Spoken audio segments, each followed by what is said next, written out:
من يهده الله فلا مضل له ومن يضلل فلا هادي له وأشهد أن لا إله إلا الله وحده لا شريك له وأشهد أن محمدًا عبده ورسوله الذي أرسله بالحق بشيرًا ونذيرًا وداعيًا إلى الله بإذنه وسراجًا منيرًا أما بعد فإن خير الحديث كتاب الله وخير الهدي هدي محمد صلى الله عليه وسلم وشر الأمور محدثاتها وكل محدثة بدعة وكل بدعة ضلالة وكل ضلالة في النار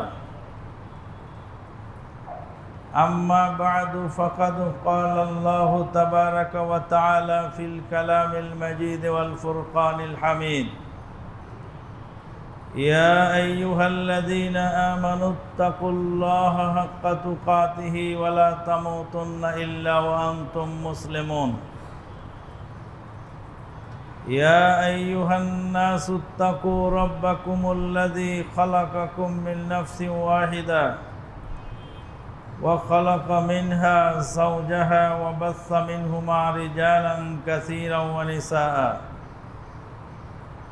واتقوا الله الذي تساءلون به والأرحام إن الله كان عليكم رقيبا يا أيها الذين آمنوا اتقوا الله وقولوا قولا سديدا يصلح لكم أعمالكم ويغفر لكم ذنوبكم ومن يطع الله ورسوله فقد فاز فوزا عظيما ثم أما بعد قال الله تبارك وتعالى أقيموا الصلاة وآتوا الزكاة واركعوا مع الراكعين وقال النبي الأمين صلى الله عليه وسلم ما حبسني القوم الزكاة إلا حبس الله عنهم القتل رواه البخاري أو كما قال عليه الصلاة والسلام যাবতীয় প্রশংসা সেই মহান আল্লাহ পাকের জন্য যার অশেষ মেহেরবানিতে সুখে দুঃখে কষ্টে ক্লেশে নানা সমস্যা এবং প্রতিকূলতা ডিঙ্গিয়ে রমাদানুল মুবারকের এই মাসটি আমরা পার করতে চলেছি। দুনিয়া শান্তির জায়গা নয়, আর দুনিয়া সিজনুল লিল মুমিন ও জান্নাতুল লিল কাফের। দুনিয়া হলো মুমিনের জন্য জেলখানা। জেলখানার কয়েদি যেমন নিজের ইচ্ছায় চলতে পারে না, এখানে নিজের ইচ্ছায় চলার সুযোগ নাই। ইমাম ইবনু তাইমিয়া রাহিমাহুল্লাহ তার জীবন কেটেছিল জেলখানায়। জেলখানায় বসে বসে তিনি অসংখ্য কিতাব লিখেছেন, যেগুলি পাতা উল্টাতে গেলেই আমাদের হায়াত শেষ হয়ে যাবে। মাঝে মাঝে ভেবে দেখি যে এত কিতাব লিখলেন কিভাবে। তাদের হায়াতে আল্লাহ পাক বরকত দিয়েছিলেন, তাদের জীবনীতে আল্লাহ পাক বরকত দিয়েছিলেন, যারই ফলশ্রুতিতে এত হাজার হাজার পৃষ্ঠা লেখা সম্ভব হয়েছিল। ইমাম ইবনু তাইমিয়া রাহিমাহুল্লাহর একখানা কিতাব মাজমু ফাতোয়া, যেটা 37 খণ্ড, 37 খণ্ড কিতাব আপনার মাথায় তুলে দিলে আপনি নিয়ে যেতে পারবেন না।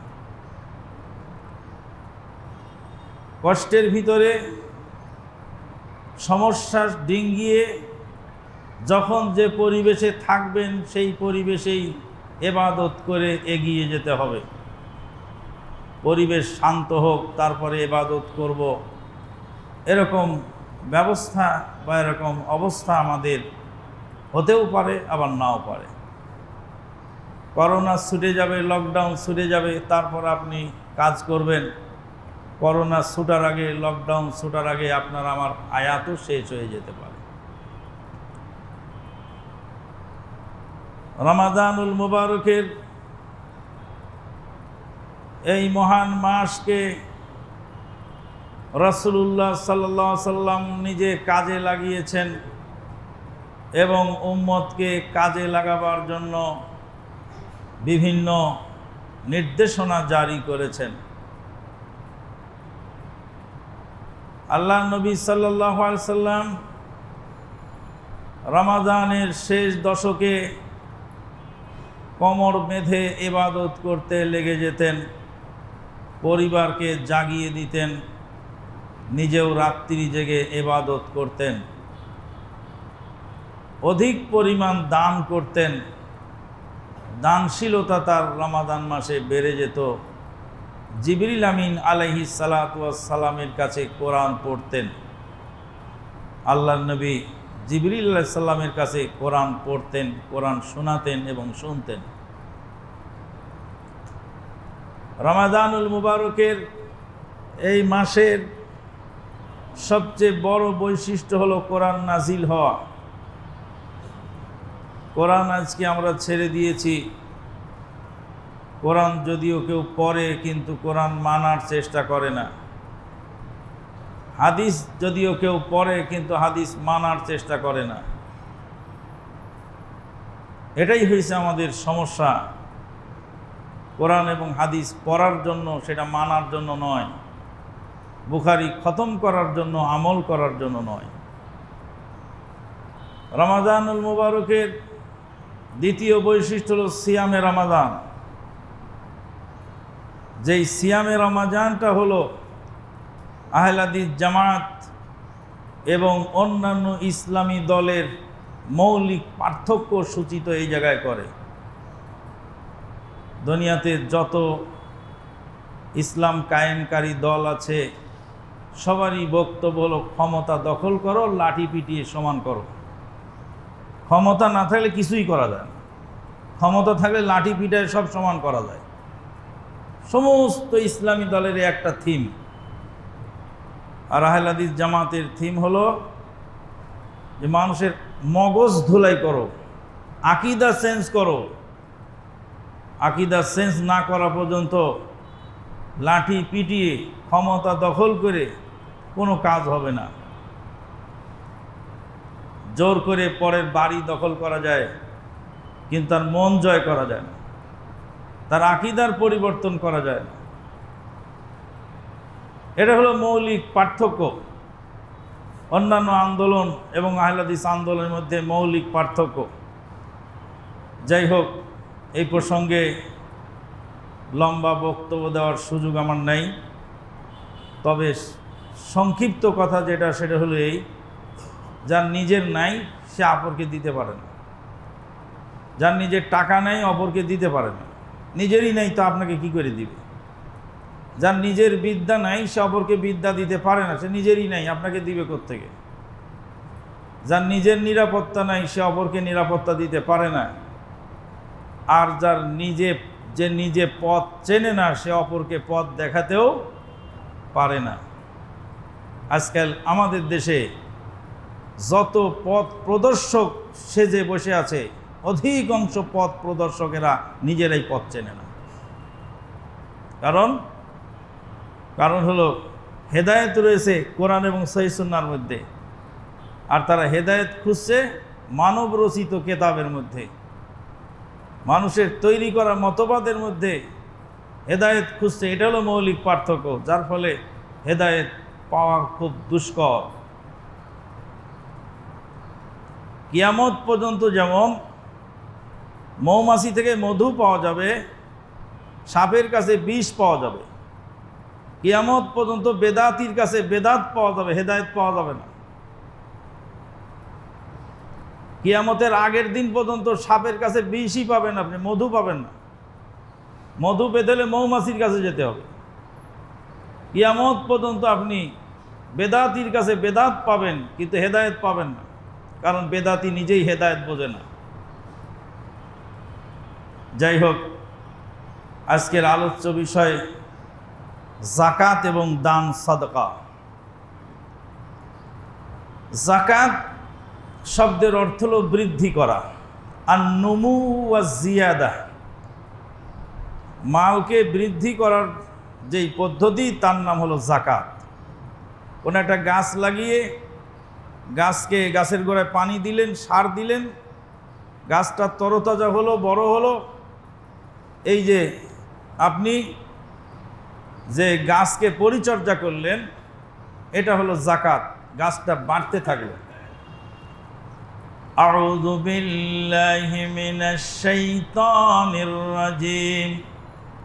ওয়ামা আতাইতুম মির রিবাল লিয়ারবু ফি আমওয়ালিন নাস ফালা ইয়ারবু ইনদাল্লাহ ওয়ামা আতাইতুম মিন যাকাতিন তুরিদুনা ওয়াজহাল্লাহ ফাউলাইকা হুমুল মুদঈফুন।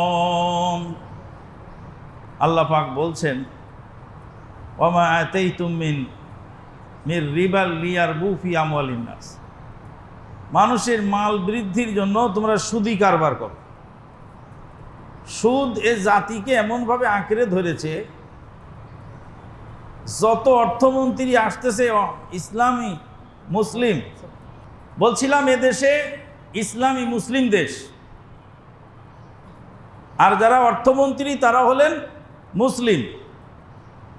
জাতীয় সংসদের অধিকাংশ সংখ্যাগরিষ্ঠ সদস্যরাও মুসলিম, কিন্তু আল্লাহর ওয়াস্তে একটিবারের জন্য সুদ মুক্ত একটা বাজেট পেশ করতে পারে নাই। আমরা জাতীয়ভাবে মায়ের সাথে জেনাকারে লিপ্ত আছি, জাতীয়ভাবে মায়ের সাথে জেনাকারে লিপ্ত আছি। যদি বলা হয় যে এমন কোন ব্যক্তি আছেন, একটু হাত তোলেন, যে এতটি টাকা আমাকে দিলে আমি মায়ের সাথে জেনা করতে পারবো। কারো যদি দুঃসাহস থাকে একটু দাঁড়িয়ে বলেন যে আমি এতটি টাকা পেলে আমি জেনা করতে পারবো মায়ের সাথে। 17 কোটি মুসলিমের মধ্যে একজন পাওয়া যাবে কিনা সন্দেহ। যদি পাওয়া যায় সে হলো পশু। যদি কেউ টাকার লোভে কথার স্বীকৃতি দেয় তাহলে সে পশু। কিন্তু যত লোক সুদি কারবারের সাথে জড়িত, ইচ্ছায় অনিচ্ছায়, সব লোক এই পাপ কর্মে লিপ্ত। এটা নবীর হাদিস, আমি শুধু অনুবাদ করে দিয়েছি। জাতিকে সুদমুক্ত একটা বাজেট উপহার দিতে পারেনি কোনো অর্থমন্ত্রী। বন্ধুগণ, সুদ রন্ধ্রে রন্ধ্রে ঢুকে গেছে, মানুষ ইচ্ছা অনিচ্ছায় সুদের সাথে জড়িয়ে যাচ্ছে। আল্লাহ পাক বলছেন, সুদের সবচেয়ে ভয়াবহ পাপ হলো ফাযানু বিহারবি মিনাল্লাহ, আল্লাহর সাথে যুদ্ধের ঘোষণা তারা যেন শুনে নেয়। যারা সুদ মুক্ত হতে পারেনি তারা যেন আল্লাহর সঙ্গে যুদ্ধ করার জন্য প্রস্তুত হয়ে যায়। আমি একজন শিল্পপতিকে বলছিলাম সুদ থেকে তওবা করুন। উনি বলেন সুদ থেকে আমি তওবা করবো, আমার তো অনেক ঋণ, কিভাবে করবো? জমি বেচে ফেলেন, জমি বেচে ফেলে সুদ থেকে তওবা করুন, সুদ থেকে ফিরে আসুন।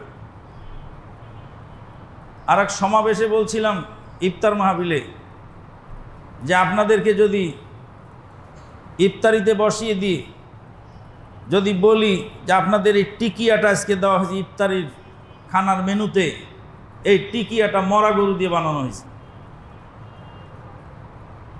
আপনাদেরকে যে গোশতটা আজকে দেওয়া হয়েছে এই গোশতটা শূকরের গোশত, একটু টেস্ট করে দেখেন। ইফতার মাহফিলে আপনাদেরকে আহ্বান করে দাওয়াত করে দিয়েছি, এটা আপনারা সবাই প্লেট হাতে করে আমাকে মারতে উঠবেন, তাই না? শূকরের গোশতের চেয়েও ভয়াবহ, মরা গরুর চেয়েও ভয়াবহ হলো সুদের টাকা। সুদের টাকার খাদ্য তার চেয়ে বেশি ভয়াবহ। আল্লাহ পাক বলছেন, সুদি কারবার করে তোমরা মাল বৃদ্ধি করার চেষ্টা করো। সুদি কারবারে মাল বৃদ্ধি হয় না, মাল সংকুচিত হয়ে যায়। মাল সংকুচিত হয়ে যায়, সুদি কারবারে মাল সংকুচিত হয়ে যায়। সুদি কারবারে 10-20 জনের সম্পদ এক ইউনুসের কাছে জমা হয়। সুদি ইউনুস নোবেল পেল, খুনি শ্যারন নোবেল পায়, দুঃখে মরি নোবেল পেল, ভণ্ডমালালায় মোদের বাঁচার উপায় কি? সুদি ইউনুস নোবেল পেয়েছে, শান্তিতে নোবেল পুরস্কার। কিন্তু এই সুদি ইউনুস বহু মানুষের বাড়িঘর ভেঙে, বহু বিধবা মহিলা ভিটে মাটি খালি করেছে ঋণ শোধ করতে না পারার কারণে। বহু নিরীহ লোক সুদে জড়িত হওয়ার কারণে, সুদের ঋণ শোধ না করে মারা যাওয়ার কারণে তার লাশ পর্যন্ত দাফন করতে দেয়নি ইউনুসের লোকেরা। সেই খবর তো মানুষ জানে না। দারিদ্র বিমোচনে ইউনুসের ভূমিকা, তাকে শান্তিতে নোবেল পুরস্কার দেওয়া হয়েছে। ইউনুসের বিরুদ্ধে আর সুদের বিরুদ্ধে ওয়াজ করলে কাজ হবে না। যেখানেই আল্লাহ পাক হারাম ঘোষণা করেছেন কোনো কিছু, সেখানে তার প্যারালাল হালাল আর একটা কিছু দিয়ে দিয়েছেন। আহাল্লাল্লাহুল বাইয়া ওয়া হারামার রিবা। আল্লাহ পাক সুদ হারাম করেছেন, কিন্তু ব্যবসাকে কি করে দিয়েছেন? হালাল করে দিয়েছেন। আল্লাহ পাক জেনা ব্যভিচার হারাম করেছেন, কিন্তু বিবাহটাকে সহজলভ্য করে দিয়েছেন। যেখানেই আল্লাহ পাক হারাম কিছু ঘোষণা দিয়েছেন, সেখানেই কিছু প্যারালাল তার বিকল্প দিয়েছেন।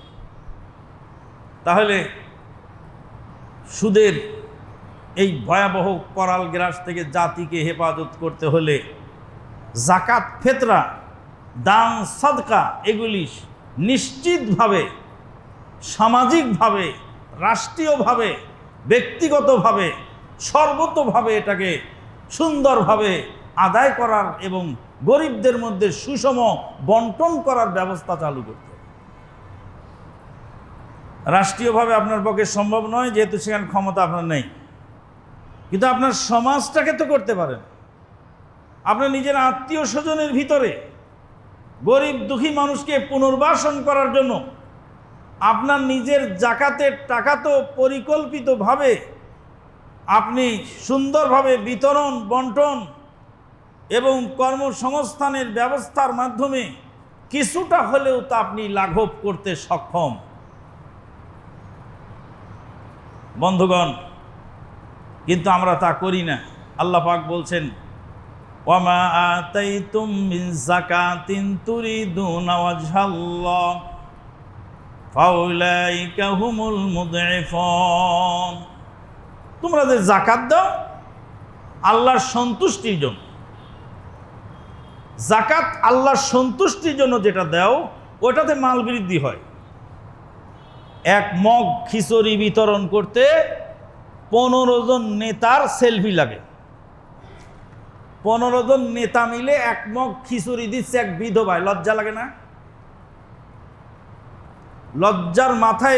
লজ্জার মাথা খেয়ে এদেশের ধনী ব্যক্তিগণ, নেতৃবৃন্দগণ এগুলি করে থাকেন। একজন বিধবা মহিলাকে এক মগ খিচুড়ি দিচ্ছে, না 1 কেজি চাউল বিতরণ করছে, তার 15 জন নেতার সেলফি ওখানে। সেটা আমার দেশে নয়, শুধু গোটা আরব বিশ্বে যারা দান করতেছে তাদের অধিকাংশই দানের ক্ষেত্রে এই সমস্ত ব্যবস্থাপনা যে আছে, এটা শুনলে আপনি আশ্চর্য হয়ে যাবেন। একজন নেতা আরব দেশের কিছু টাকা জমা করলো ডোনারদের কাছ থেকে, তো উনি যাচ্ছেন আফ্রিকায় সেটা বিতরণ করতে। এবার আফ্রিকায় তোর যাওয়া লাগবে কেন? আফ্রিকায় লোক আছে না, আফ্রিকায় আলেম ওলামা আছে না, ইসলামী সংগঠন আছে না, তার কাছে টাকাটা পাঠায় দিলেই তো হয়ে যায়। রোহিঙ্গার দানের সময় আমি জাতিকে সতর্ক করে বলেছিলাম, বহু লালু ভুলু মৌলবী, কাঠমুল্লা, ছোট বড় তালেব এলেম সবাই রোহিঙ্গাতে দান করে করে ছবি তুলে তুলে জাতিকে দেখিয়েছিল। আমার চেহারাটা দেখেননি সেখানে। আমি যেটুকু পেরেছিলাম সেটুকু আহলে আন্দোলনের ফান্ডে নিজের হোক আর অপরের হোক তুলে জমা করার চেষ্টা করেছিলাম, কারণ ওখানে আমাদের প্রতিনিধি আছে, তার মাধ্যমে বিতরণ হচ্ছে। আমার যে আসা যাওয়া টিএডিএ, এটাও তো এই দানের টাকা থেকেই। তো দেখা যাচ্ছে 1 লক্ষ রিয়াল নিয়ে যাচ্ছে আফ্রিকায় দান করার জন্য, যেই ডোনার যাচ্ছে বা যেই নেতা যাচ্ছে ইসলামী নেতা সেই দান করতে, তার টিএ ডিএ বিমান ভাড়া, ওখানে বিলাসবহুল হোটেলের খরচ মিলে দেখা যায় 70,000 টাকা ব্যয় হয়ে গেছে শুধু তার খরচ। আর ওই গরিব দুঃখী মানুষ কতটুকু পাচ্ছে? আশ্চর্য ঘটনায় সব অভ্যন্তরীণ যে বিষয়াদি আছে এগুলি চিন্তা করতে গেলে মাথা হেড হয়ে যায়। আল্লাহু আকবার, সুবহানাল্লাহ। তারপরেও তারা কিছু করতেছে, আমরা সেটুকুও পারি না। শুধু ওয়াজ করেই যদি কাজ হতো, রাসূলুল্লাহ সাল্লাল্লাহু আলাইহি ওয়াসাল্লাম ওয়াজ করেই শেষ করে দিতেন। ওয়াজ করে শুধু কাজ হবে না, ওয়াজের পাশাপাশি গঠনমূলক কর্মসূচির প্রয়োজন। আর গঠনমূলক কর্মসূচির জন্যই হলো সংগঠন প্রয়োজন। সংগঠন ছাড়া গঠনমূলকভাবে সুন্দরভাবে আপনি কোনো কিছু এককভাবে করতে পারবেন না। এই যে মসজিদের কমিটি, এটাও একটা সংগঠন। সংগঠিত হয়ে কমিটিরা মিটিং বসিয়ে প্রত্যেকেই শক্ত হস্তে প্রচেষ্টা করার কারণে আজকে প্রাণবন্ত মসজিদে আপনি সালাত আদায় করছেন। একার পক্ষে কারো পক্ষে এত বড় মসজিদ বানানো সম্ভব? ধনবল থাকলেও জনবল পাবে না। ধনবলেরও প্রয়োজন, জনবলেরও প্রয়োজন। ধনবল জনবল মিস্ত্রি শ্রমিক এগুলি ভাড়া করে আনা যাবে, কিন্তু মুসল্লি ভাড়া করে আনা যায় না। মসজিদ বানিয়ে থুয়ে দিলেন, মুসল্লি নেই। ভাড়াটিয়া মিস্ত্রি দিয়ে মসজিদ বানাতে পারবে, ভাড়াটিয়া কর্মচারী দিয়ে মসজিদ সাফা করতে পারবেন, ভাড়াটিয়া কর্মচারী দিয়ে মসজিদের দারোয়ান বানাতে পারবেন। টাকার বিনিময়ে সব কিছু হবে, কিন্তু টাকার বিনিময়ে মুসল্লি আনতে পারবেন। বন্ধুগণ, বলছিলাম যে যাকাতকে সুন্দরভাবে সুষমভাবে বন্টন করার এবং গরিব দুঃখী মানুষের কাছে সেটা পৌঁছিয়ে দেওয়ার ব্যবস্থা করতে হবে। আল্লাহ পাক বলছেন ওই যাকাতে মাল বৃদ্ধি হয় যেই যাকাত আল্লাহর সন্তুষ্টির জন্য দেওয়া হয়। আল্লাহর সন্তুষ্টির জন্য যদি দেওয়া হয় যাকাত, আপনারা দেখেছেন চিটাগাংয়ের এক ধনী লোক সেই যাকাতের শাড়ি বিতরণ করতে গিয়ে তার বাড়ির সামনে পদপিষ্ট হয়ে কত অসহায় মানুষ মারা গেল। সেই ধনী লোক যখন জানতে পারলেন যে তার যাকাতের শাড়ি লুঙ্গি বিতরণের সময় মানুষ মারা গেছে, তিনি কান্নায় ভেঙে পড়ে বললেন যে কত বড় অপরাধ আমরা দৈনিক করে চলেছি। বন্ধুগণ, যাকাত শব্দের অর্থ হলো মাল বৃদ্ধি করা। মাল যাকাত দিলে মাল বৃদ্ধি পায়। যাকাত দিলে মাল বৃদ্ধি পায়, এটার একটি অর্থনৈতিক ব্যাখ্যা আছে, আর এটার একটি শরীয়তি ব্যাখ্যা আছে। শরীয়তি ব্যাখ্যা হলো যখনই মাল যাকাত দেয় তখনই সেই মালকে আল্লাহ পাক হেফাজতের ইন্স্যুরেন্স, হেফাজতের গ্যারান্টি কার্ড আল্লাহ পাক সেটা দিয়ে দেন। মালটা হেফাজত হয়ে যায়, মালটার গ্যারান্টি কার্ড হয়ে গেল, ওই মাল আর ধ্বংস হবে না, নষ্ট হবে না। মা আয়েশা সিদ্দিকা রাদিয়াল্লাহু তাআলা আনহা বলেন, রাসূলুল্লাহ সাল্লাল্লাহু আলাইহি ওয়াসাল্লাম বলেছেন, জাতি যখনই যাকাত বন্ধ করবে তখনই আল্লাহ পাক তাদের রহমতের বৃষ্টি বন্ধ করে দেবেন। মা হাবাসানিল কওমুনিজ যাকাতা ইল্লা হাবাসাল্লাহু আনহুমুল কাতর। মানুষ যখন যাকাত বন্ধ করবে তখন আল্লাহ পাক রহমত উঠাই নেবেন, রহমত বরকত নষ্ট হয়ে যাবে। হচ্ছেও তাই, লাখ লাখ টাকা চলে যাচ্ছে চিকিৎসায়। যারা যাকাত দেয় ঠিক মতো, গরিব দুঃখী মানুষকে দান সাদাকা করে, আল্লাহ রাব্বুল আলামিন তাদের মালের হেফাজতের গ্যারান্টি কার্ড দিয়েছেন। এটাই হলো মূল ইন্স্যুরেন্স। ইন্স্যুরেন্স কোথায় আপনি করবেন? ইন্স্যুরেন্স অফিসে। ওই ইন্স্যুরেন্সের কোনো মূল্য নেই। যে ইন্স্যুরেন্সের লাইসেন্স দিছে তার নিজের জীবনের ইন্স্যুরেন্স নেই। ইন্স্যুরেন্সের মালিক হলেন স্বয়ং আল্লাহ। যাকাত দিলে মাল বৃদ্ধি পায়, অর্থনৈতিক ব্যাখ্যা সেটা হলো মালটা যখন জমা হয়ে যায় তখন সেই মাল কুক্ষিগত হয়ে যায়। ধনী লোকের হাতে মাল গেলে মালটা আটক হয়ে যায়। আর গরিবের হাতে মাল গেলে সে মালটা ছড়িয়ে পড়ে, আর মাল যত ছড়িয়ে পড়ে তত সেই মাল থেকে মানুষ উপকৃত হয়। আল্লাহ পাক বলছেন লিকাই লা ইয়াকুনু দাওলাতুন বাইনাল আগনিয়া, যাকাত ব্যবস্থা চালু করেছে এই কারণে মাল যেন শুধু ধনীদের কাছে কুক্ষিগত না থাকে। ধনীদের কাছে মাল কুক্ষিগত হয়, সুদের কারবারে লক্ষ লক্ষ জনতার সম্পদ একজন সুদী মহাজনের হাতে গিয়ে জমা হয়, আর যাকাত ব্যবস্থায় একজন মহাজনের সম্পদ লক্ষ লক্ষ গরিব দুঃখী মানুষের মধ্যে বিতরণ করে ছড়িয়ে দেওয়া হয়। আর একভাবে আমরা বলতে পারি যাকাতটা হলো আল্লাহর রহমতের বৃষ্টি, আর সুদটা হলো জলোচ্ছ্বাস। জলোচ্ছ্বাস মানে নিচের পানি উপরে উঠে যায় বাতাসের তোরে, এটা হলো গজব। নিচের পানি, সাগরের পানি উপরে উঠে যায়, ফুলে ওঠে, এটা হলো গজব। নিচের পানি উপরে উঠলে ওটা গজব, আর উপরের পানি নিচে বর্ষণ হলে এটা হয় রহমত।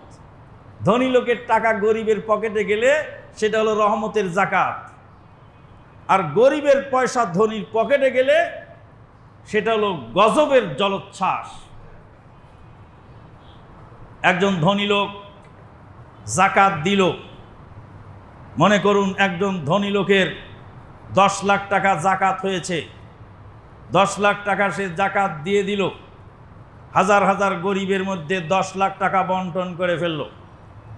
গরিব লোকটার টাকা পাওয়ার সঙ্গে সঙ্গেই কেউ জামা কিনতে গেল, কেউ জুতা কিনতে গেল, কেউ চাউল কিনতে গেল, কেউ সিমাই কিনতে গেল, যে যা কিনতে গেল, যে চাউল কিনলো সে ওই রাইস মিলের মালিকের টাকাটা আবার ফিরে চলে গেল ধনী লোকের কাছে। যে জামা কিনলো তার টাকাটাও গার্মেন্টসের মালিকের কাছে চলে গেল। যে চিনি কিনলো তার টাকাটাও চিনি কলের মালিকের কাছে চলে গেল। যে জুতা কিনলো তার জুতাটা ওই চামড়ার কোম্পানির মালিকের কাছে টাকাটা চলে গেল, ফিরে চলে গেল। আবার যাকাত দিয়ে মালটা বের করে দিয়েছিল, মালটা আবার ফিরে ধনী লোকের কাছে চলে গেল, মাল বৃদ্ধি পেয়ে গেল। এবার যখনই জুতার বাজারে জুতা বিক্রি হয়ে গেল, চালের বাজারে চাল বিক্রি হয়ে গেল, পোশাকের বাজারে পোশাক বিক্রি হয়ে গেল, লাখ লাখ ধনী গরিব মানুষ পোশাক কিনে বাজার খালি করে ফেললো, তখন বাজারের চাহিদা আবার বেড়ে গেল। বাজারের চাহিদা যখন বেড়ে গেল তখন গার্মেন্টসের উৎপাদন বেড়ে গেল। গার্মেন্টসের উৎপাদন যখন বেড়ে গেল, শ্রমিকের ওভার ডিউটি বেড়ে গেল, শ্রমিক ওভার ডিউটিতে টাকা পেল, যাকাতে টাকা পেল, আর মহাজন ওই টাকা ফেরত পেয়ে আবার তার মাল প্রোডাকশন বেড়ে গেল। প্রোডাকশন বেড়ে যাওয়ার কারণে তার লাভ আর লাভ হতে থাকলো। এটা অর্থনৈতিক ব্যাখ্যা, এটা অর্থনৈতিক ব্যাখ্যা। গরিবের হাতে টাকা না গেলে গরিব খরচ করবে না, আর খরচ না করলে মার্কেটের মাল পড়ে থাকবে, মার্কেটের মাল পড়ে থাকলে বিক্রি হবে না, বিক্রি না হলে মেল ফ্যাক্টরি অচল হয়ে যাবে। তার মানে গরিবের মাল আবার ঘুরে ধনী লোকের হাতে চলে গেল, ধনী লোক আবার যাকাত দিবে, আবার মাল ফিরে চলে আসবে। এইভাবে মাল যত রোলিং হবে মাল তত স্বচ্ছ হবে, মানুষ উপকৃত হবে। পুরাতন পানি যদি আপনি ছেড়ে দেন তাহলে নতুন পানি আবার আসবে। পুরাতন পানি যদি আটক করে বাঁধ দিয়ে আটকায় রাখেন, ব্যারিকেড সৃষ্টি করে পুরাতন পানি যদি জমা করে রাখেন, ওই পানির মধ্যে পোকা উঠবে, ময়লা ঢুকবে, ওই পানি পচে গন্ধ ছুটবে, পরিবেশ নষ্ট করবে। ওই পানি ছেড়ে দিবেন, ওই পানি দ্বারা পিছনের লোকেরা উপকৃত হবে, আর সামনে থেকে আবার নতুন পানির আমদানি হবে। এই পানি জমা থাকার কারণে সামনের পানি আর আসার সুযোগ পায় না। আল্লাহ পাক বলছেন ওমা আতাইতুম মিন যাকাতিন তুরিদুনা ওয়াজহাল্লাহ ফাউলাইকুমুল মুযিফুন। তাহলে যাকাতে অর্থ বৃদ্ধি পায়। এই যাকাত শব্দের অর্থ হলো মাল বৃদ্ধি করা। নবী সাল্লাল্লাহু আলাইহি সাল্লাম বলেন, আল্লাহ পাক বলেছেন, আল্লাহ পাক নবী সাল্লাল্লাহু আলাইহি সাল্লাম বলেন, আল্লাহ পাক তোমাদের দান সাদকাকে পেলে পুষে বড় করেন, যেইভাবে তোমরা উটের বাচ্চাকে পেলে পুষে বড় করো। পেলে পুষে বড় করো। যাকাত সমাজে চালু থাকার না থাক, ইসলামী শরীয়তে যাকাত দুই প্রকার। আউযু বিল্লাহি মিনাশ শাইতানির রাজিম। ওয়া ফি আমওয়ালিহিম হাক্কুম মা'লুম লিস-সাইলি ওয়াল মাহরুম। ওয়া ফি আমওয়ালিহিম হাক্কুম মা'লুম, তাদের মালের মধ্যে রয়েছে নির্ধারিত অংশ। লিস-সাইলি ওয়াল মাহরুম, যাচনাকারী এবং বঞ্চিতদের জন্য। যাদেরকে আল্লাহ দেননি তাদের জন্য ধনী লোকের অর্থ সম্পদের মধ্যে একটা হক রয়ে গেছে। বহুবার বলেছি, আবারও বলি, মিষ্টির পুটলা নিয়ে ছোট ছেলেটার হাতে তুলে দিলেন। ছোট ছেলেটার হাতে তুলে দেওয়ার মানে এই না সে একা খাবে। মিষ্টির পুটলা, তাকে ভালোবাসেন, তার হাতে আপনি ধরিয়ে দিলেন, সে খুলে খাওয়া শুরু করলো। এবার আপনি বললেন তোমার ভাইয়াকে একটা দাও, তোমার দাদুকে একটা দাও, তোমার চাচ্চুকে একটা দাও, তোমার খালামণিকে একটা দাও, আর আমাকেও একটা দাও। আপনিই দিলেন চকলেটটা বাচ্চাকে, আপনিই দিলেন। আপনি আবার বাচ্চার মন পরীক্ষা করার জন্য আবার চাইলেন। আল্লাহ বলছেন, বান্দা আমি তোমাকে মাল দিয়ে তোমার কাছে আবার 2.5 টাকা চাইছি শতকরা, তোমার মনটা পরীক্ষা করার জন্য। বাচ্চা যখন খুশি মনে 2 হাতের 2 চকলেট আপনার হাতে তুলে দিল, আপনি খুশিতে আত্মহারা হয়ে বাচ্চাকে বুকে জড়িয়ে ধরে নাকে মুখে চোখে চুমু খেয়ে বলেন, বাপজি তোমার জিনিস আমি খাওয়ার জন্য চাই নেই, তোমার মন পরীক্ষা করে তুমি পাস করে গেছো, আরো তোমাকে বেশি করে এনে দেবো, এটাও তুমি খাও। আর যদি বাচ্চা না দেয়, নিয়ে পালায়, আপনি বলেন তোমাকে আর কোনোদিনও কিছু কিনে দেব না, আজকে আমি চাইলাম তুমি দিলা না। আল্লাহ পাক বলছেন, তোমাকে আমি দিয়ে আমি আবার তোমার কাছে ধার চাই। ওমাই ইউকরিদুল্লাহ কারদান হাসানা, তোমাদের মধ্যে কে আছো যে আমাকে কারজে হাসানা দিবে? আল্লাহ পাক আরো বলেন, হাসরের ময়দানে আল্লাহ পাক বান্দাকে জিজ্ঞেস করবেন, আমি অসুস্থ ছিলাম, আমাকে শুশ্রূষা করনি, আমি ক্ষুধার্ত ছিলাম, আমাকে খাবার দাওনি, আমি বেবস্ত্র ছিলাম, আমাকে বস্ত্র দাওনি। বান্দা হয়রান হয়ে বলবেন, আল্লাহ আপনি রাজাধীরাজ, কুল কায়নাতের মালিক, শাহিন শাহ, আপনি কোন দিন অসুস্থ ছিলেন, আপনি বেবস্ত্র ছিলেন, আপনি কোন দিন ক্ষুধার্ত ছিলেন যে আপনাকে আমরা খাবার দেইনি? আল্লাহ পাক বলবেন, তোমার বাড়ির পাশে ক্ষুধার্ত মানুষ ছিল, তুমি তাকে দাও নাই। তোমার বাড়ির পাশে বেবস্ত্র মানুষ ছিল, তুমি তাকে দাও নাই। তোমার বাড়ির পাশে অসুস্থ মানুষ ছিল, তুমি তাকে দাও নাই। আশ্চর্য হয়ে যাবেন, রাস্তায় চললে, গ্রামে চললে, এলাকায় চললে, এক লোক তার হাড্ডি দেখাচ্ছে, আমাকে কটকট করে। তাহলে কটকট করে কেন? কয় যে হাড্ডিটা ভেঙে গেছে তো, তাই কটকট করে। ডাক্তার দেখাননি, ও টাকা পাবো কোথায়? টাকা পাবো কোথায়? কষ্ট হয় না? কষ্ট তো হয়, কি করবো আর। সুবহানাল্লাহ, সুবহানাল্লাহি ওয়া বিহামদিহি, সুবহানাল্লাহিল আযীম। একজন মহিলা এসে বলছেন, রাতের বেলায় খাবার ছিল না, অল্প কয়টা ভাত ছিল, ভাত ছিল তো তরকারি ছিল না, এখন বিনা তরকারিতে কি করে সাহারি করব? তাই একটা কাঁচামরিচ ভাতের মধ্যে ডলে দিয়ে 2 গ্লাস পানি ঢেলে দিয়ে তারপরে আমি সেই ভাতটাকে ডলে পান্তা ভাত বানায় চুমুক দিয়ে খেয়ে সিয়াম রেখেছি, তো তাই সারাদিন ঢেকুর উঠতেছে। আপনি দেখবেন না, আপনার চোখে নাই, কারণ ওই যারা উপরের দিক তাকায় তারা নিচের দিকে দেখে না। গরিব দুঃখী মানুষ দেখে না, তারা কমলাপুরের বস্তির লোকদেরকে দেখে না, ওরা পলিথিন গায়ে দিয়ে শুয়ে আছে। রাস্তাঘাটে অসহায় মানুষগুলি আছে, তাদেরকে দেখে না। এগুলি তো দেখা যায়, কমলাপুরের বস্তিতে মানুষ শুয়ে আছে, তারা অসহায়। কিন্তু এমন অসহায় লোক আছে, একটা স্কুলের মাস্টার, আজ লকডাউনে কত মাস প্রাইভেট স্কুলে বেতন বাকি, মাস্টার সাহেব কারো কাছে চাইতেও পারে না, কিছু বলতেও পারে না, পারে না শ্রমিকের কাজ করতে, পারে না ভিক্ষে করতে, দুর্বিষহ জীবন যাপন করে চলছে মানবেতর জীবন। বেকার যুবক একখানা চিঠি লিখে আত্মহত্যা করে চলে গেল কুমিল্লার বুড়িচং থানায়, আপনারা শুনেছেন খবর। ধুকে ধুকে কত যে অসহায় মানুষ এইভাবে নিজের দুর্বিষহ জীবন নিয়ে সামনে এগিয়ে যাচ্ছে। এক একজন মানুষের দুঃখের কষ্ট শুনলে মনে হয় আমার দুঃখের চেয়ে তার দুঃখটা অনেক বেশি বেশি। গাড়ি ঘোড়া বন্ধ, যেই শ্রমিকের এক বেলা গাড়ির চাকা না ঘুরলে খাবার জোটে না, সেই শ্রমিকের অবস্থা কি? তার বাড়িতে তার পারিবারিক, তার খাবার, তার খাদ্য কি খেয়ে তারা জীবন ধারণ করছে আমরা উপরে দেখতে পাচ্ছি টলটলা, সব চলছে ঠিকঠাক, কিন্তু ওই লোকের অভ্যন্তরীণ যে দুর্গতি, সেই দুর্গতির কথা সে বলতে পারছে না কাউকে, বলার খবর সময়ও নেই, সুযোগও নেই। বন্ধুগণ, আল্লাহ পাক বললেন তোমাকে আমি দিয়েছি 2.5 টাকা শতকরা, এটা হলো হাক্কুম মালুম, নির্ধারিত অংশ। ওয়াফি আমওয়ালিহিম হাক্কুল লিসাইলি ওয়াল মাহরুম।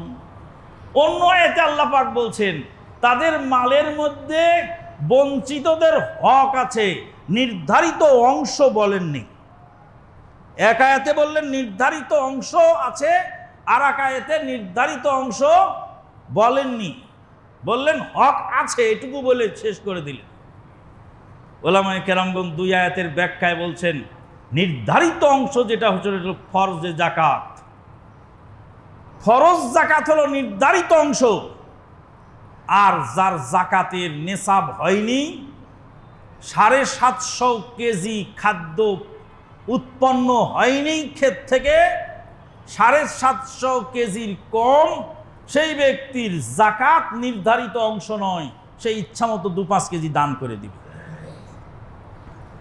লোকটা সচ্ছল, কিন্তু জাকাত তার উপরে ফরজ হয়নি, জাকাতের নেসাব পরিমাণ মাল নাই, কিন্তু কিছু অর্থ হাতে আছে, সে ওখান থেকে তার সাধ্যমতো অনির্ধারিত অংশ দান করবে। তাহলে 2 প্রকার হলো, একটা হলো নির্ধারিত অংশ, আর একটা হলো অনির্ধারিত অংশ। 5টার কম হলে উটের জাকাত নাই, 30টার কম হলে, 40টার কম হলে ছাগলের জাকাত নাই, 30টার কম হলে গরুর জাকাত নাই। 750 কেজি মালের কম যদি ফসল উৎপন্ন হয় তাহলে তারও জাকাত নেই, মানে ফরজ জাকাত নেই, বাকি নফল যেটা দান সেটা করে দিবে। রাসূলুল্লাহ সাল্লাল্লাহু আলাইহি ওয়াসাল্লাম বললেন শাকসবজিতে জাকাত নাই, লাইসা ফিল খাদরাওয়াতে সাদাকা, শাকসবজিতে কোনো জাকাত নাই, মানে নির্ধারিত কোনো ঔষধ দিতে হবে না, কিন্তু শাকসবজি যখনই ক্ষেত থেকে উত্তোলন করবেন আশেপাশের গরিব দুঃখী মানুষকে অবশ্যই কিছু কিছু করে দিয়ে তারপরে আপনাকে খেতে হবে। এটা হলো হাক্কুম মালুম, আর একটা হলো হাক্কুল লিসাইলি ওয়াল মাহরুম। ওখানে মালুম শব্দ ব্যবহার করেননি। বন্ধুগণ, জাকাত দিলে মনের প্রশস্ততা বেড়ে যায়। আপনি বলবেন যে আপনি মিষ্টির পুটলাটা ছোট বাচ্চাকে দিলেন কে? আপনি সবাইকে সমানভাবে বিতরণ করে দিলেই তো হয়ে যায়। আল্লাহ পাক সে প্রশ্নের জবাবও দিয়েছেন, আহম ইয়াকসিমুনা রাহমাতা রাব্বিক ওয়া নাহনু কাসামনা বাইনাহুম মাঈশাতাহুম ফিল হায়াতিদ দুনিয়া ওয়া রাফা'না বা'দাহুম ফাওকা বা'দিন দারাজাত লিয়াত্তাখিযা বা'দুহুম বা'দান সুখরিয়া ওয়া রাহমাতু রাব্বিকা খায়রুম মিম্মা ইয়াজমা'উন। আহম ইয়াকসিমুনা রাহমাতা রাব্বিক নাহনু কাসামনা বাইনাহুম মাঈশাতাহুম ফিল হায়াতিদ দুনিয়া ওয়া রাফা'না বা'দাহুম ফাওকা বা'দিন দারাজাত লিয়াত্তাখিযা বা'দুহুম বা'দান সুখরিয়া ওয়া রাহমাতু রাব্বিকা খায়রুম মিম্মা ইয়াজমা'উন। ওরা কি তোমার রবের রহমত বন্টন করে সমান করে নিতে চায়? সবাইকে সমান করে ভাগ করে দেবে তাই চায়? আল্লাহ পাক বলেন, নাহনু কাসামনা বাইনাহুম মাঈশাতাহুম ফিল হায়াতিদ দুনিয়া। বুদ্ধির বিবেচনায় যদি রুজি হতো তাহলে সবচেয়ে বুদ্ধিমান লোক বেশি পয়সা পেত। নির্বোধ, বকলম, লেখাপড়া জানে না, সিগনেচারও করতে জানে না, তারপরও শিল্পপতি। হাজার হাজার শিক্ষিত লোক তার পিছনে হাঁটছে আর জি স্যার করে দৌড় পারে। আর সারা বিশ্বে সে ব্যবসা করতেছে, অনর্গল ইংরেজিতে কথা কয়, কিন্তু সিগনেচার করতে জানে। এরকম বকলম শিল্পপতি এদেশে আছে। ওকে কিভাবে দিয়েছে? বুদ্ধির বিবেচনায় না, আল্লাহ পছন্দ করেছে তাকে দিয়েছে। আর একজন কত বুদ্ধি খাটায়, কত ব্যবসা করে, কিন্তু কোনো দিক দিয়ে কোনো কাজ হয় না। এটা যে আল্লাহর বন্টন, এটা স্বীকার করতেই হবে। আল্লাহ পাক বলেন, আহুম ইয়াকসিমুনা রাহমাতা রাব্বিকা নাহনু কাসামনা বাইনাহুম মাঈশাতাহুম ফিল হায়াতিদ দুনিয়া ওয়া রাফা'না বা'যাহুম ফাওকা বা'যিন দারাজাত। আল্লাহ পাক বলেন, কাউকে খাটো করে দিয়েছি, কাউকে বড় করে দিয়েছি, কাউকে উপরে তুলে দিয়েছি অর্থনৈতিকভাবে, আর কাউকে নিচে নামায় রেখেছি। লিয়াত্তাখিযা বা'যুহুম বা'যান সুখরিয়া, একজন আরেকজনকে কাবু করে তারপরে যেন তার অধিকারটা সে আদায় করতে পারে। আপনি এক বস্তা মাল নিয়ে রাস্তায় বসে আছেন, কুলি লাগবে মালটা গাড়িতে তুলতে, আপনার পকেট ভর্তি টাকা, কিন্তু গায়ে আপনার শক্তি নেই, ওই বস্তা তোলার ক্ষমতা আপনার নাই, কুলি লাগবে। এবার আপনি কুলির জন্য অপেক্ষা করতেছেন, আর কুলি অপেক্ষা করতেছে একজন বস্তাওয়ালা আসুক, তার বস্তাটা তুলে দিয়ে আমি আটা কিনবো, চাউল কিনবো, আমার বাচ্চারা খাবে। সকালবেলা প্রচণ্ড মুষলধারে বৃষ্টি হচ্ছে, ভোর 6টায় ট্রেন, রাস্তায় নেমে বলছে, আল্লাহ একটা রিক্সা মিলাই দাও। রিক্সালয় বৃষ্টির মধ্যে ভিজতে ভিজতে এসে বলছে, আল্লাহ একটা যাত্রী মিলাই দাও। রিক্সাওয়ালা এবার পেয়ে গেছে আমাকে, আমিও রিক্সাওয়ালাকে পেয়ে গেছি। রিক্সার ওই রিক্সায় না উঠতে পারলে আমার ১,৫০০ টাকার ট্রেনের টিকিট বাতিল, ট্রেন চলে যাবে আমাকে ফেলে রেখে। টাকা তো বাতিল হবেই, ১,৫০০ টাকার রিজার্ভেশনের টিকিট তো বাতিল হবেই। যে ঘন্টাগুলি পার হবে পরে ট্রেনে যেতে, সেই ঘন্টাগুলি আমাকে কেউ ফেরত দিতে পারবে না। আর রিক্সাওয়ালা ২০ টাকার ভাড়া যদি ৫০ টাকা চায়, আমি দিতে বাধ্য। আর আমিও রিক্সায় চড়তে বাধ্য, রিক্সাওয়ালা আমাকে নিতে বাধ্য। ওর অভাব, সকালবেলার নাস্তার টাকাটা পর্যন্ত নাই, নাস্তার চাউলটা ঘরে নেই, তাই বৃষ্টির ভিতরে রিক্সা নিয়ে বের হয়ে এসেছে, তার পেটের দুঃখে সে রাস্তায় নেমে গেছে।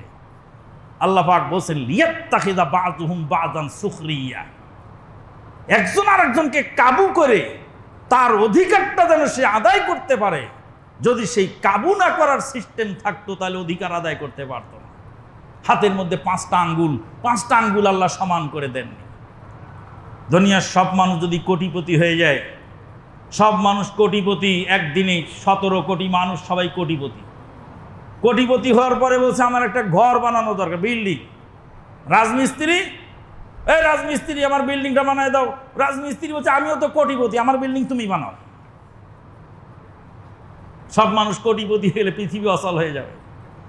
আর সব মানুষকে যদি গরিব বানিয়ে দেওয়া হয়, সবার টাকা যদি নিয়ে রাষ্ট্রে দেওয়া হয়, যেমন কমিউনিস্ট রাষ্ট্রে করে, সব টাকা পয়সা সব রাষ্ট্রের সম্পদ, আর তুমি কি?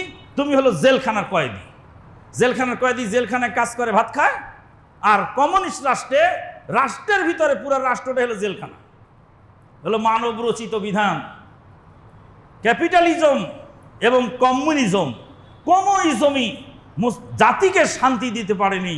একমাত্র ইসলাম হলো শান্তির মূর্ত প্রতীক।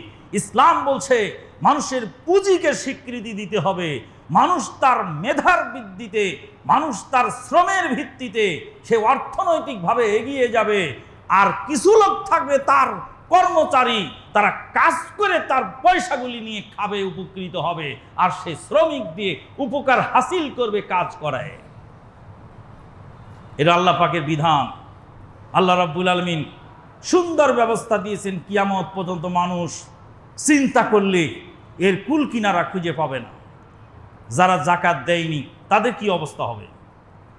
আল্লাহ পাক বলছেন, ইন্না কাসীরাম মিনাল আহবারি ওয়ার রুহবান ইন্না কাসীরাম মিনাল আহবারি ওয়ার রুহবানি লা ইয়াকুলুনা আমওয়ালান নাসি বিল বাতিল ওয়া ইয়াসুদ্দুনা আন সাবিলিল্লাহ ওয়াল্লাযীনা ইয়াকনিজুনা আয-যাহাবা ওয়াল ফিদ্দাতা ওয়া লা ইউনফিকুনাহা ফী সাবিলিল্লাহ ফাবাশশিরহুম বিআযাবিন আলীম ফাবাশশিরহুম বিআযাবিন আলীম ইয়াওমা ইউহমা আলাইহা ফী নারি জাহান্নাম ফাতুকওয়া বিহা জিবাহুহুম ওয়া জুনুবুহুম ওয়া যুহুরুহুম হাযা মা কানাজতুম লিআনফুসিকুম ফাযুকু মা কুনতুম তাকনিজুন। আল্লাহ পাক বলছেন, কোরআন আয়াতটা আবার বোঝেন কত সুন্দর। আল্লাহ বলছেন, ইন্না কাসীরাম মিনাল আহবারি ওয়ার রুহবান। আহবার বলা হয় ধর্মযাজক, হুজুর, মৌলবী, বুজুর্গ, ধর্মযাজক, সন্ন্যাসী, ধর্মগুরু, এরা হলো আহবার। খ্রিস্টানদের, ইহুদিদের পণ্ডিতকে বলা হতো আহবার, আর খ্রিস্টানদের যোগী সন্ন্যাসীদেরকে বলা হতো রুহবান। ইন্না কাসীরাম মিনাল আহবারি ওয়ার রুহবান, অধিকাংশ ধর্মযাজক, কাসীরাম মিনাল আহবারি ওয়ার রুহবান লা ইয়াকুলুনা আমওয়ালান নাসি বিল বাতিল, মানুষের অর্থ সম্পদ অবৈধভাবে লুটে খায়। বাংলার মাটিতে সবচেয়ে বড় লুটেরা হলো পীর, সবচেয়ে বড় লুটেরা হলো পীর। এদেশে ইসলামের পিছনে, ইসলাম কায়েমের পিছনে সবচেয়ে বড় বাধা যারা, তারা হলো পীর। কারণ পীর জানে যে দেশে ইসলাম কায়েম হলে এদেশে ইসলামী অর্থনৈতিক ব্যবস্থা চালুর পাছার উপর বাড়ি দিয়ে চাবুক মেরেও যাকাত আদায় করা হবে। এদেশে পীরতন্ত্রের ব্যবসা হলো বিজা পুঁজির ব্যবসা।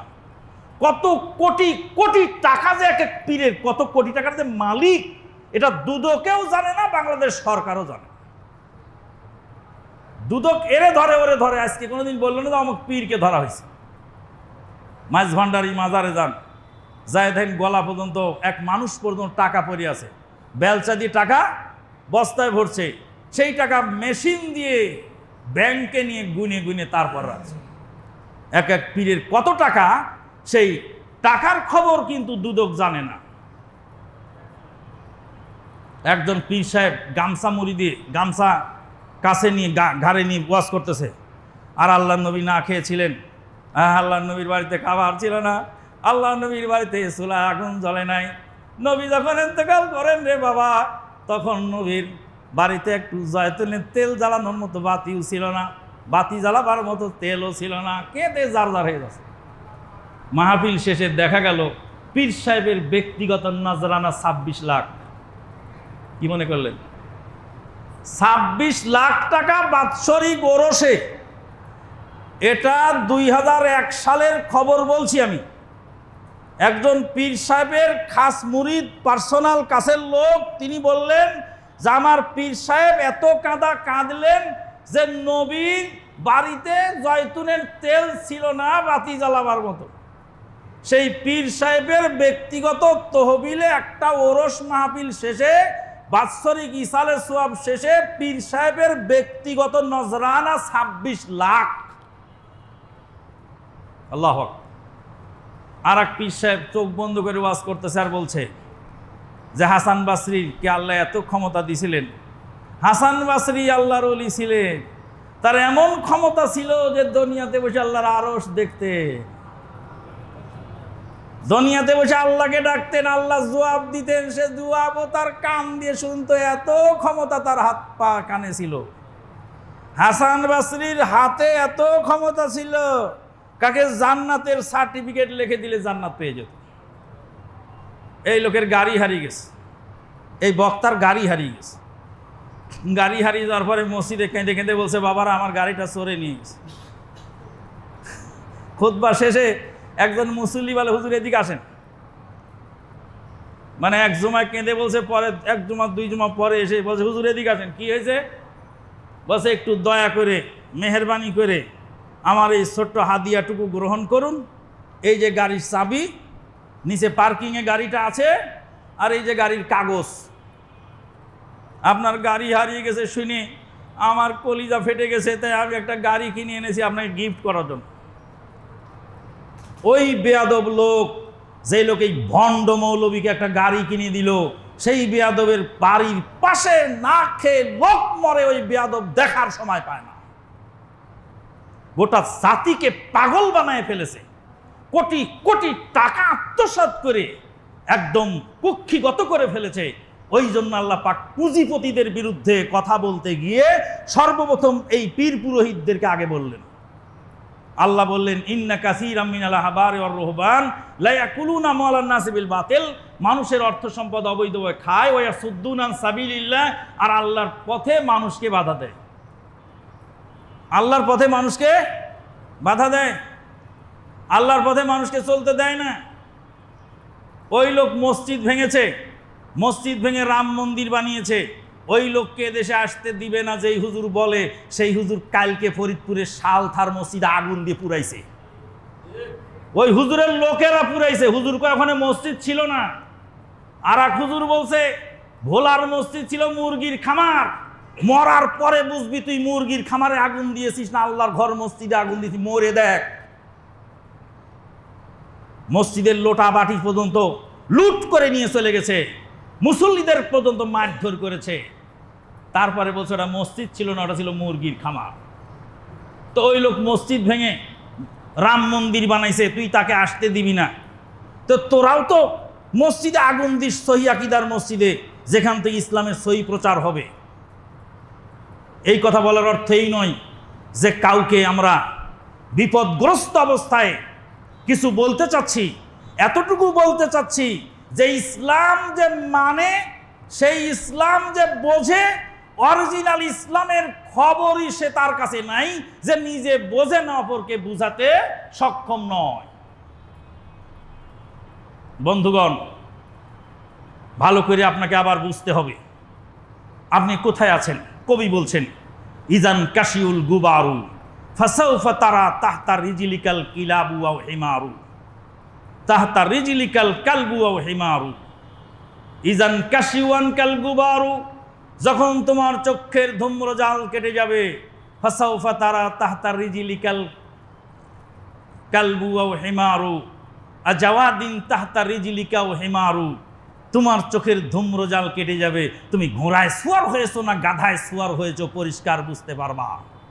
মরার পরে তুমি বুঝতে পারবা তুমি কোন ইসলাম মানো আর আমি কোন ইসলাম মানি। তুমি আমার মসজিদে আগুন দিয়ে পুরাও কেন? ফকির মিসকিন গরিব দুঃখী লোকেরা জায়গা কিনে মসজিদ বানিয়েছে, সেই মসজিদে তুমি আগুন দিলে কোন সাহসে? তোমার দুঃসাহস দেখে আমি হতবাক হয়ে যাই। বন্ধুগণ, আল্লাহ পাক তাই বললেন এরা মানুষের অর্থ সম্পদ লুটে খায়। তারপরে আল্লাহ বললেন আল্লাযীনা ইয়াকনুযুনাজ যাহাবা ওয়াল ফিদ্দা, যারা মাল সম্পদ জমা করে দান করে না, খরচ করে না, যাকাত দেয় না, তাদের কপালে সেই মালকে গরম করে দাগ দেওয়া হবে, পাঁজরে দাগ দেওয়া হবে, পিঠে দাগ দেওয়া হবে। ওলামায়ে কেরামগণ আয়াতের তাফসিরে বলছেন, যখন গরিব লোকেরা যাকাত চাইতে যায় তখন প্রথম প্রতিক্রিয়া পাওয়া যায় তার কপালে, কপাল ভাঁজ করে ফেলে, বিরক্তির ছাপ তার চেহারার মধ্যে ফুটে ওঠে। অতএব তার কপালে একটা দাগ মেরে দাও, যে পাওনা টাকা, গরিবের যাকাত হলো তার পাওনা হক, হকের টাকা চাইতে যাওয়ার কারণে তাকে নাক ছিটকিয়েছে, ওর কপালে আগে দাগ মারো। গরিবকে টাকা না দিয়ে মুখ ফিরাই নিল, গরিব এখানে ছিল, গরিবের কাছ থেকে মুখ ফিরাই নিল। যখনই মুখ ফিরাই নিল তখন পাঁজর দেখা গেল, গরিবকে পাঁজর দেখালো, পাঁজরেও এক দাগ মেরে দাও। গরিবকে পিছনে রেখে ফিরে উল্টে চলে গেল বাড়িতে, গরিবকে একটা পয়সা দিল না, ওর পিঠে আর একটা দাগ মারো। গরিবকে শরীরে যেই সব অঙ্গ দেখিয়েছিল পাওনা চাওয়ার কারণে, সেই সব অঙ্গের মধ্যে দাগ মেরে দাও। বন্ধুগণ, অনেক কথা যেটা খুতবার মধ্যে বলা সম্ভব নয়। যাকাতকে ধ্বংস করে দিয়েছে বস্তা বস্তা শাড়ি আর লুঙ্গি দিয়ে। খাদ্যের ফেতরার যাকাত ছিল, ফেতরা ছিল খাদ্য না দিয়ে টাকা দিলেন। আর এখানে ছিল টাকার যাকাত ছিল টাকা, সেখানে টাকা না দিয়ে শাড়ি কিনে দিলেন, লুঙ্গি কিনে দিলেন, এখানে আবার মাতব্বরি কে? টাকা দিলে গরিবের উপকার হয়, যা ইচ্ছা কিনে খাবে, তাই বলে তো ফিতরার টাকা দিচ্ছেন, তো তাহলে যাকাতের টাকাটাও দিয়ে দেন, সে যা ইচ্ছা তাই কিনে নিবে, লুঙ্গি লাগে, জুতা লাগে, স্যান্ডেল লাগে, যা পারে কিনবে। তা আপনি মাতব্বরি করে লুঙ্গি কিনে দিতে গেলেন কেন, শাড়ি কিনে দিতে গেলেন কেন? তার মানে যাকাতটাও নষ্ট করবে, সাদকা ফিতরাটাও নষ্ট করবে। 10 বছর পরে আবার বলবে আর গরু কেনার দরকার নেই বাবা, এত কষ্ট করে গরু কিনা লাগবে না, টাকা গরিবকে দিয়ে দাও, গরিব লোকেরা গোশত কসাইয়ের কাছে কিনে খেয়ে নিবে। কুরবানি করবা 50,000 টাকায়, 1 লাখ টাকার কুরবানি, 1 লাখ টাকা গরিবকে দান করে দাও, 1 লাখের 3 ভাগের 1 ভাগ নিজের গোশত কিনে খাও, আর 3 ভাগের 1 ভাগ আত্মীয় স্বজনকে দিয়ে দাও, ওরা গোশত কিনে খাবে, আর 3 ভাগের 1 ভাগ ফকিরকে দিয়ে দাও, ওরা গোশত কিনে খাবে। সহজ বুদ্ধি, ডিজিটাল পদ্ধতি। বলে এটা হবে না, এটা ইসলামের বিধান নয়। পশু কেন জবাই করো, কুরবানি করো?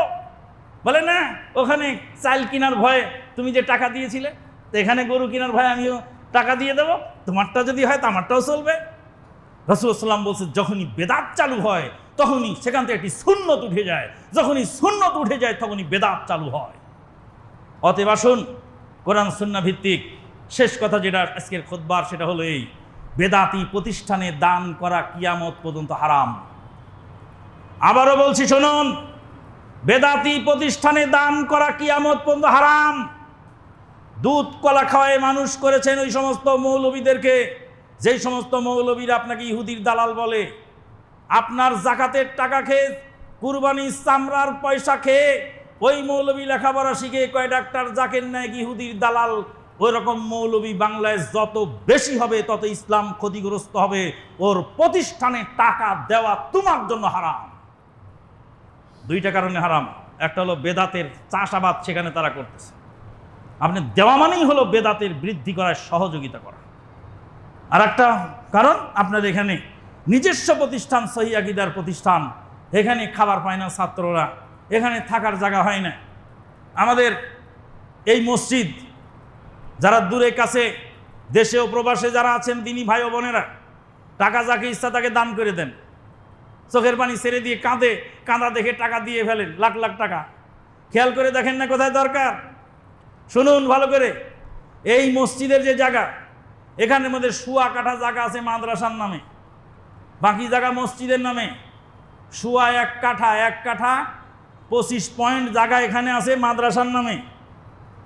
মাদ্রাসার রেশিও অনুযায়ী যত স্পেস পায় ততটা স্পেস মাদ্রাসার জন্য থাকবে, কিছুটা মসজিদ থেকে ছাড় দিলেও কোনো সমস্যা নেই। অতএব মাদ্রাসার পিছনে যাকাতের টাকা চলে।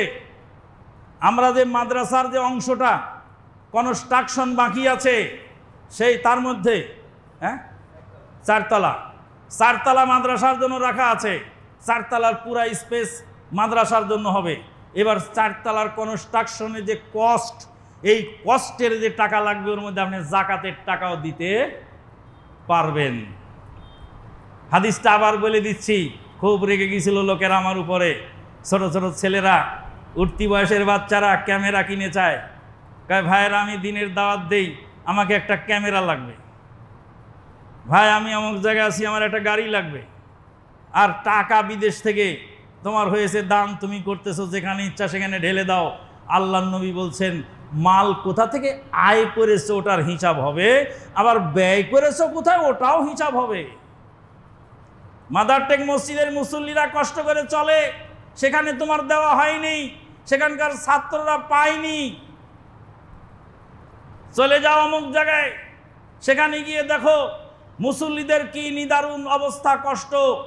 গ্রাম বাংলা ঘুরে ঘুরে এক এক জায়গায় গিয়ে দেখতে পাই তাদের কি দুর্গতি, কত কষ্ট করে তারা জীবন চালাচ্ছে। এক জায়গায় ইফতার খেতে গেলাম, ছোট্ট মসজিদ, ইফতারে খিচুড়ি দিয়েছে। বললাম যে 2-1 কেজি গোশত দিতে পারো নি? বলছে গোশত কিনার টাকা কোথায় পাবো? কই লোকটা ঝরঝর করে কেঁদে দিল। লোকটা ঝরঝর করে কেঁদে দিয়ে বলো গোশত কিনার টাকা কোথায় পাবো? আমার পুরো সমাজটাই গরিব, এই চাল ডাল বলেই তো কত কষ্ট করে এনে মুসল্লিদেরকে একটি ইফতার খাওয়ার ব্যবস্থা করে দিয়েছে। আল্লাহু আকবার, সুবহানাল্লাহ। কত খাদ্য তোমার ডাস্টবিনে যাচ্ছে, কত খাদ্য তোমার নষ্ট হচ্ছে। কোথায় দান করেছো দেখে জায়গা চিনে দান করবে। মাদারটেক মসজিদে দান করবেন, মাদ্রাসায় দান করবেন, রাজশাহী নওদাপাড়া মার্কাজে দান করবেন। সেখানে ওই যে জায়গা কিনা হচ্ছে ইস্তেমার মাঠের, একজন বসার সমপরিমাণ জায়গা 2,500 টাকা। কিয়ামত পর্যন্ত ওই জায়গাটা আপনার অক্ষ থাকবে। ওই জায়গার মধ্যে যত মানুষ কিয়ামত পর্যন্ত বসে ওয়াজ শুনবে ইস্তেমার মাঠে, কিয়ামত পর্যন্ত আপনার নেকি থাকবে ওই একজন মানুষ বসার জায়গা। কিছু না পারেন একটা মানুষ বসার জায়গাটা দিবেন। যার বাপ মরে গেছে, বাপ যদি বেঁচে থাকতো, রমজান মাসে ঈদের মধ্যে 2,500 টাকার কাপড় চোপড় দেওয়া লাগতো না? একটা পায়জামা আর একটা পাঞ্জাবি কিনতেই তো তোমার 2,500 লাগতো তোমার বাপের জন্য। তোমার বাপ তো ঈদের মধ্যে নাই, তোমার বাপ তো কবরে শুয়ে আছে। তোমার বাপের রুহের মাগফিরাতের জন্য 2,500 টাকা নওদাপাড়ার এই জায়গা কিনা বাবদ দাও। ওখানে দারুল হাদিস ইউনিভার্সিটি হবে। কিয়ামত পর্যন্ত নেকি তোমার বাবা পেতে থাকবে, কবরে তুমিও পেতে থাকবে। মা মরে গেছে, মায়ের নামে দাও। একজন অসুস্থ আছে, তার জন্য দাও। আল্লাহ পাক কবুল করুন, আল্লাহুম্মা আমিন। ওয়া আখিরু দাওয়ানা আলহামদুলিল্লাহি রাব্বিল আলামিন।